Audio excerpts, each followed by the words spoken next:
Episode 9 के start में enemy soldiers major को कई सारे बुलेट्स शूट कर देते हैं। जहां वॉयलेट सबसे पहले उन सभी एनिमीज को मार देती है। वो मेजर को एक सेफ जगह पर ले जाने की कोशिश करती है। तभी एक बचा हुआ सोल्जर वॉयलेट के हाथ पर बुलेट शूट करता है, जिसकी वजह से उसका हाथ कट जाता है। वो फिर भी मेजर की जान बचाने की कोशिश करती है। वो सोल्जर अब भी उन दोनों पर ग्रेनेड से हमला करता है, जिसमें वॉयलेट का दूसरा हाथ भी कट जाता है। दोनों हाथ खोने के बावजूद वॉयलेट मेजर को अपने मुंह से खींचने की कोशिश करती है, लेकिन मेजर उसे वहां से चले जाने के लिए कहता है। वो उसे अपनी जान बचाने के लिए कहता है। मेजर चाहता था कि वॉयलेट अपनी बची हुई जिंदगी आजाद होकर जिए, एक नॉर्मल इंसान की तरह। मरने से पहले मेजर अपनी फीलिंग्स वॉयलेट के सामने एक्सप्रेस कर देता है और उसे आई लव यू कहकर हमेशा के लिए उसे छोड़कर चला जाता है। वॉयलेट उस वक्त लव के बारे में कुछ भी नहीं जानती थी, इसलिए वो मेजर की बातें समझ नहीं पाती। उसी वक्त उस कैस्टल पर भारी बम्बार्टमेंट होना शुरू हो जाती है, जहां मेजर फिर से होश में आकर वॉयलेट को कवर कर लेते हैं और उसकी जान बचा लेते हैं। अब स्टोरी प्रेजेंट में आती है, जहां वॉयलेट उसी कैस्टल में मेजर को खोज रही थी। वहां पर उसे ढूंढते हुए हॉगिन्स आ जाता है। वो उसे उस रात की बात बता देता है जब मेजर ने उसके स्क्वाड को सिग्नल दिया, तब उन्होंने कैस्टल पर हमला किया, लेकिन एनिमी ने उन सबको मारने के लिए अपने ही कैस्टल पर भारी बम्बार्टमेंट शुरू कर दी। कुछ देर बाद वॉयलेट उन्हें सीढ़ियों के पास इंजर्ड हालत में मिली। हॉडकिंस वॉयलेट को ये सच्चाई नहीं बता पाया, क्योंकि उसे डर था कि वॉयलेट ये सुनकर टूट जाएगी। अब हॉडकिंस वॉयलेट को अपनी एक नई जर्नी स्टार्ट करने के लिए कहता है, जहां मेजर की भी यही इच्छा थी। उसी ने हॉडकिंस से रिक्वेस्ट की कि अगर उसे वॉर में कुछ हो जाता है तो वो उसका ख्याल रखे। मेजर ने कभी भी वॉयलेट को एक वॉर वेपन नहीं माना। वो हमेशा उसे एक नॉर्मल गर्ल की तरह ही देखता था। वॉयलेट अब हॉडकिंस के साथ जाती है।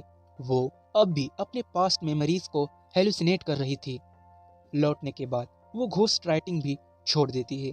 वो अकेली ही मेजर की यादों में खोई रहती है। सब उसे लेकर काफी परेशान होते हैं। वॉयलेट को वो सभी बातें समझ आती है जिसे उसने मेजर से सुनी थी। वो घोस्ट राइटर बनी थी आई लव यू का ट्रू मीनिंग जानने के लिए, जहां वो समझ गई थी कि असली प्यार क्या होता है। वॉयलेट फिर से उसी जगह पर जाती है जहां उसने मेजर को आखिरी बार देखा था। वहां उसे मेजर के ब्लड के निशान दिखाई देते हैं। वो मेजर को हेलुसिनेट करने लगती है, जो उसे याद दिलाता है ये वही हाथ है जिसने कई सारे फैमिलीज की खुशियां छीन ली। वॉयलेट के ऊपर उन सभी लोगों का ब्लड गिरने लगता है जिन्हें उसने मार दिया था।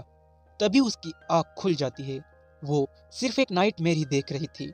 वॉयलेट जोर जोर से रोने लगती है और अपने हाथों से खुद की जान लेने की कोशिश करती है, लेकिन वो ऐसा नहीं कर पाती। रात को एक शख्स वॉयलेट के लिए एक लेटर लेके आता है, जहां वो उस शख्स के साथ लेटर्स को डिलीवर करने जाती है। लेटर्स मिलने के बाद वो लोगों की खुशियों को फील कर रही थी। लेटर्स डिलीवर करने के बाद वो अपना खुद का लेटर रीड करती है, जहां आयरिस और एरिका ने उसे ये लेटर लिखा था। वो दोनों चाहते थे कि वॉयलेट उनके पास लौट आए। वो दोनों उसे याद दिलाते हैं कि उसी की वजह से काफी लोगों के लाइफ में चेंजेस आए हैं। उन सब के लाइफ में उसने खुशियां भर दी है, लेकिन अब वो दुखी ना रहे।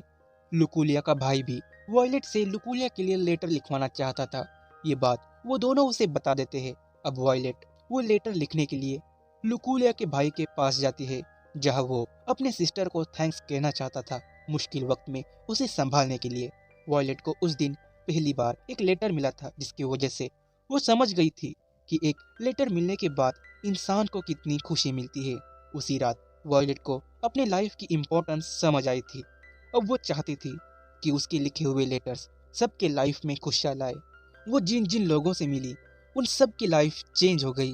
प्रिंस और प्रिंसेस एक साथ काफी खुश थे। राइटर अपने बुक की वजह से काफी फेमस हो चुका था।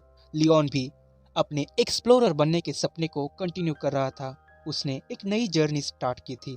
लुकुलिया भी अपने भाई के साथ काफी खुश थी। ये सब वॉयलेट की वजह से ही हुआ था। इसीलिए वॉयलेट मेजर को अपनी यादों में, अपनी जिंदगी में हमेशा अलाइव रखेगी।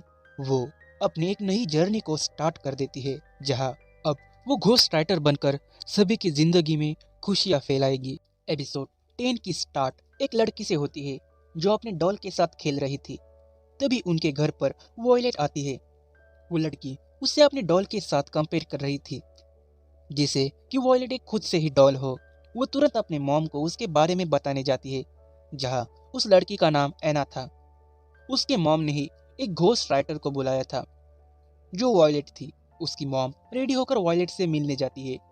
उसकी बेटी ने पहली बार किसी घोस्ट राइटर को देखा था, इसलिए वो काफी ज्यादा एक्साइटेड थी। एना के मॉम ने वॉयलेट को 7 दिन के लिए बुलाया था। एना के मॉम को काफी सारे लेटर्स लिखवाने थे, इसलिए अब 7 दिन उसे वॉयलेट के साथ ही रहना था, जिसकी वजह से एना थोड़ी दुखी हो जाती है क्योंकि उसकी मॉम उसे लेटर राइटिंग के वक्त डिस्टर्ब ना करने के लिए कहती है। अब वो दोनों बाहर लेटर लिखने के लिए जाते हैं, जहाँ एना उन्हें देख रही थी। लेटर्स लिखते वक्त एना की मॉम के हार्ट में अचानक से दर्द होने लगता है, इसलिए उन्हें थोड़ा रेस्ट करना पड़ता है। अब एना घबरा गई थी, इसलिए वो अपने मॉम के पास जाती है और थोड़ी देर उनके पास ही रुक जाती है। एना चाहती थी उसकी मॉम उसके साथ ज्यादा से ज्यादा टाइम स्पेंड करे, पर वो एना से सिर्फ 7 दिन और रुकने के लिए कहती है ताकि वो अपना एक इम्पोर्टेंट काम पूरा कर सके।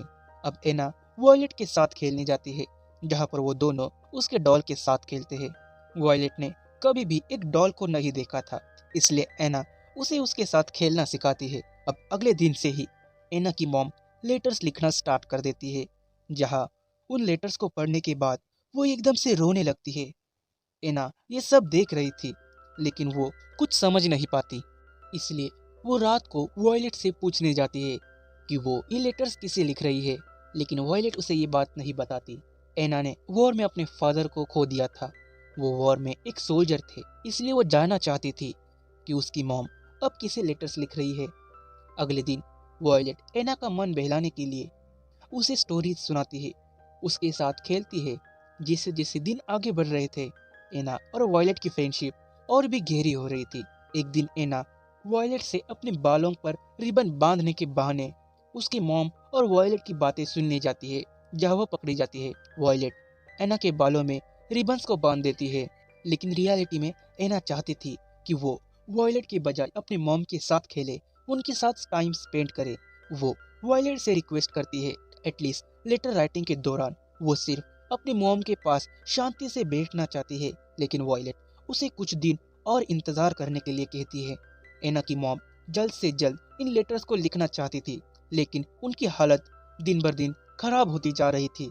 एना को उसकी मॉम की ये हालत देखी नहीं जाती और वो अपने मॉम को ये सब रोकने के लिए कहती है, क्योंकि वो जान गई थी कि उसकी मॉम उसे जल्द ही छोड़कर चली जाएगी। इसलिए वो चाहती थी कि ज्यादा से ज्यादा वो अपनी मॉम के साथ टाइम स्पेंड करे, क्योंकि आगे चलकर वो अकेले ही रहने वाली थी। एना दुखी होकर वहां से दूर चली जाती है, जहां वॉयलेट एना के पास जाती है और उसे समझाती है कि उसकी मॉम ये लेटर्स एक इम्पोर्टेंट रीजन की वजह से लिख रही है। वॉयलेट उसे कहती है इतने कम उम्र में अपने मॉम को खोने का ट्रुथ एक्सेप्ट कर लेना ये बहुत बड़ी बात है।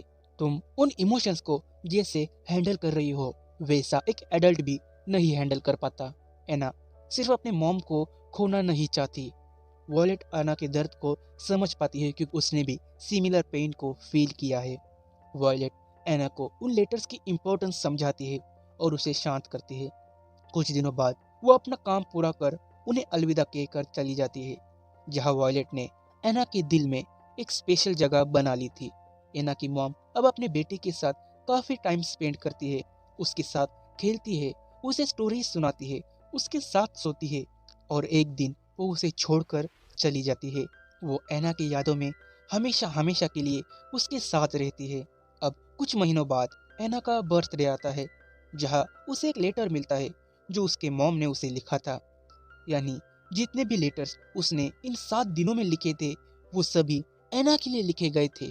उसके हर एक बर्थडे पर उसे उसके मॉम का एक लेटर मिलता है जो उसे याद दिलाता है कि उसकी मॉम उसके साथ है। जैसे जैसे एना बड़ी होती है वो अपने लाइफ में बहुत सारी चीज़ों को एक्सपीरियंस करती है, जहाँ उन लेटर्स के रूप में उसकी मॉम उसके साथ होती है।